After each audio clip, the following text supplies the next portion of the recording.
Hi everybody, my name is Jasmine Jones and this is my Teach 1 presentation for project management and IT project planning.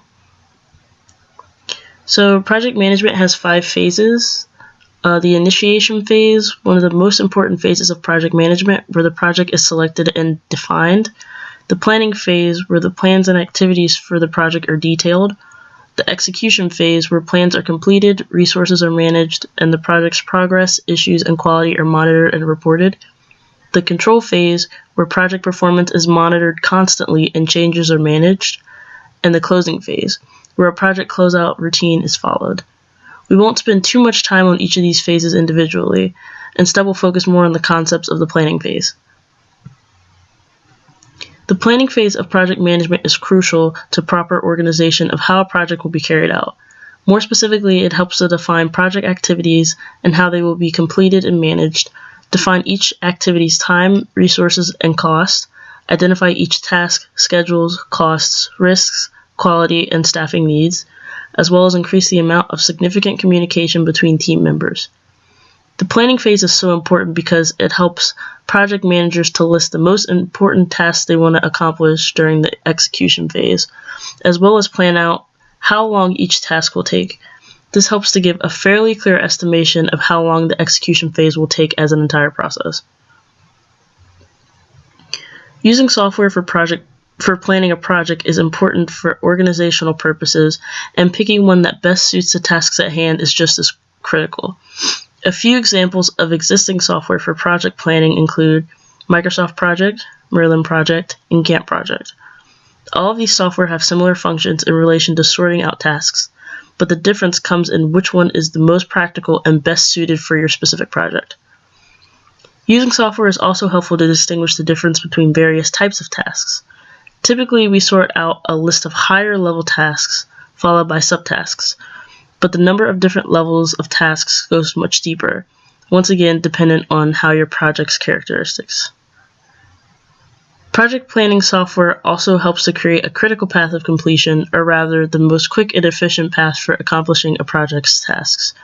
Unfortunately, critical paths can't be created for all projects, depending on their task dates, but when it can be done, it helps to maximize on the wisest use of our time.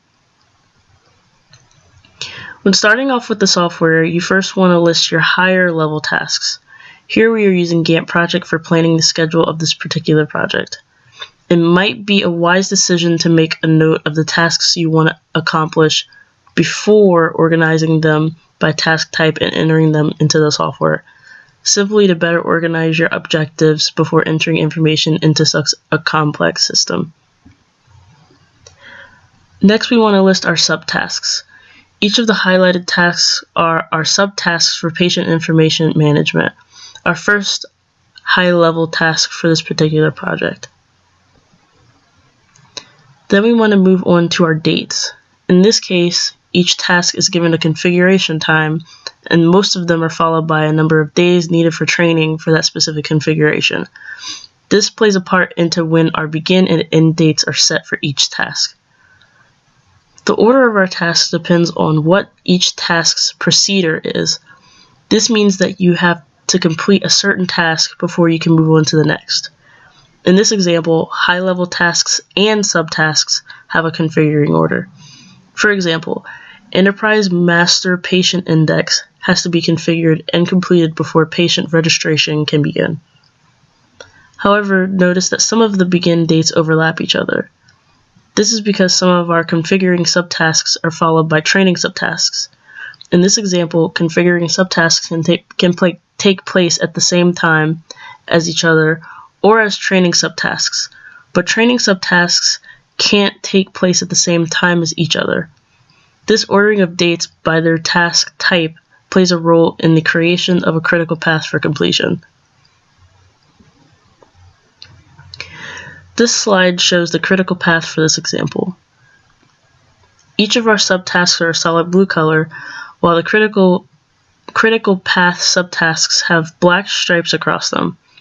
In order to complete our project in a quick manner while still following the correct amount of days for each task, we would need to follow these striped subtasks. As stated before, there are specific procedures for each of our subtasks. The critical path has respect to this, however, and following it would ensure that subtasks are configured in the correct order. Overall, project planning is a crucial step in project management that should be given lots of attention. Using software for planning is important to organize the desired tasks, help to set a schedule specifically for large organizations to keep all team members on the same page, and to set goals for completing this project. However, setting aside your plans ahead of time, perhaps during the initiation phase, is the most thoughtful decision to avoid confusion and technical error while working with complex software.